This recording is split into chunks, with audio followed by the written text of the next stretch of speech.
रंग ये है कि उमर 22 लाख मुरब्बा मील का हुक्मरान, 22 लाख, और खजूर के दरख्त के नीचे मट्टी का ढेला लेके सो गए हैं, परवाह कोई नहीं, कोई मसला ही नहीं।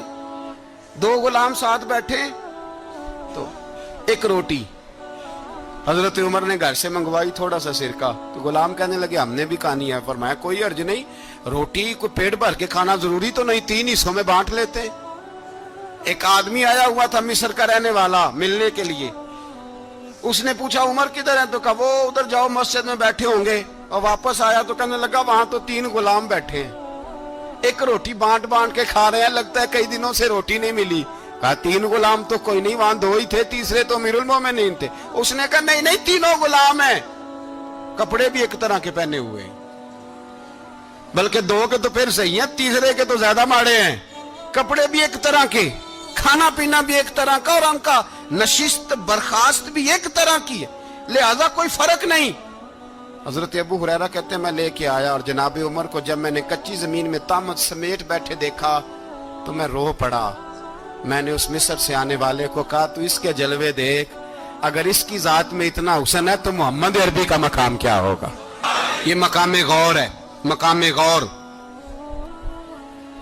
10 मुहर्रम को लोग देगे पकाएंगे ना, नहीं पकानी है, कोई बोल दे नहीं, हाँ ना नहीं कर दे, प्रोग्राम बदलिया तो नहीं दी ऐद की कि वो काम शुरू होया लास्ट टाइट होने वाला, क्यों जी पकनी है ना देखें 10 मुहर्रम को इंशाल्लाह ताला, हम भी पकाएंगे इंशाल्लाह, यहाँ भी प्रोग्राम होगा। तो 10 मुहर्रम को जो देग पकनी है तो ऐसा नहीं हो सकता कि यकम मुहर्रम को हजरत उमर के नाम की भी कोई पक जाए। अगर इमाम हसन हुसैन के नाम की देगे पके तो जो इमाम हसन हुसैन के से प्यार करने वाले, जो इमाम हसन हुसैन से, हम लोगों ने भी अजीब रट्टा अपनाया है ना, हम लोग बात का एक पहलू देखते हैं दूसरा नहीं देखते। हजरत इमाम हसन और हुसैन को भी नबी पाक ने शहीद कहा, और जनाब उमर को भी रसूलुल्लाह ने खुद शहीद फरमाया, फरमाया शहीद है, खुद फरमाया अपनी जुबान से कि ये शहीद है, खुद मेरा उमर शहीद है। तो उनके नाम की देग नहीं पकनी चाहिए, उस तरफ नहीं हमारी तवज्जो होनी चाहिए। और अहले बैत नबू, ये बात मैं पहले भी करता हूं, आज फिर करना जरूरी समझता हूं, अहले बैत का प्यार सुन लो कान खोल के, अहले बैत का प्यार अगर हमें किसी ने सिखाया है तो सैयदना उमर फारूक ने सिखाया है।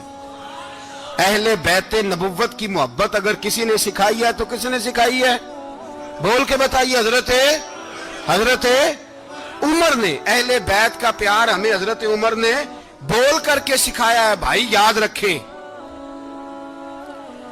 किसी की ताकत नहीं थी दम मारने की हजरत उमर के सामने, ताकत ही नहीं थी। कैसरो किसरा कांप जाते थे, जुर्रत ही नहीं करते थे हजरत। और हमारे तो तल्लकात बड़े हैं ना गैरों से। हजरत अबू मूसा अशअरी रदी अल्लाह ताला अन्हु फरमाते हैं मेरा मुंशी साई था, वो कातिब कहते थे वो लोग, मेरा हिसाब किताब ईसाई था। तो फरमाते हैं एक दिन मैंने वो सारा हिसाब किताब लेन देन के हजरत उमर को दिखाया, तो फरमाने लगे जिसने लिखे हैं उसको बुलाओ। कहने लगे हुजूर मस्जिद नहीं आ सकता। तो क्यों नहीं आ सकता? कहने लगे वो ईसाई है। कहते हैं हजरत उमर जलाल में आ गए। आप फरमाने लगे जिन्हें रब दूर करता है तुम क्यों करीब करते हो, जिन्हें अल्लाह दूर करता है। फरमाया तुम गैरों को अगर ओहदे दोगे तो अपनों का क्या बनेगा, अगर तुम गैरों को ओहदे दोगे तो अपनों का। ये सोच है जो आज बर्मा के मुसलमानों के लिए भी जरूरी है। कहा अगर तुम गैरों को ओहदे दोगे तो अपनों का। हमने गैरों को ओहदे दिए तो देखा ना अपने किस तरह काटे जा रहे हैं। गैरों को जो ओहदे दे दिए जराने सारे गैरों से, रोज दावा होता है चीन हमारा सज्जन है, चीन हमारा दोस्त है। ओ भाई दोस्त है तो उससे कहो ना कि बर्मा तो तुम्हारी एक छोटी सी रियासत है, चीन के बगैर तो वो सांस भी नहीं ले सकता। उसको कहो ना उस हुकूमत पे दबाव डाले।